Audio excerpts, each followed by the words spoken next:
حال کن.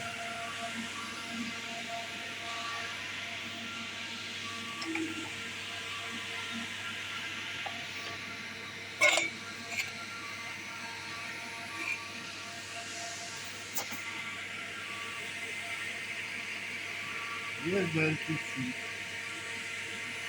نه بخاطر شلی اینه. آره اون یکی هم چیزه ولی بیرون شد نه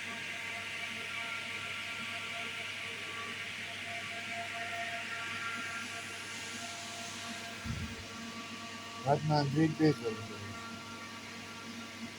منزل نباشه کار نمیشه. بزرگوار باید منزل بذاریم. اگه عدد دقیقش رو پیدا کنیم زنیم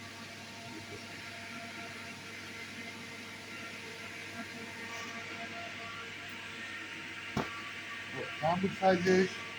1 و 5/8 1 و 5 بود. مثل کعبه زده.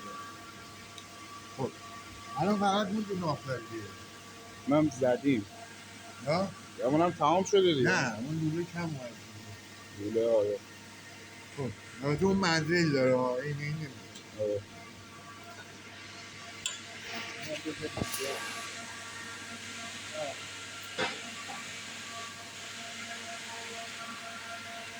همه رو یه دونه دیگه. خدا نگهدار. خب عوض کن میکسر بزن.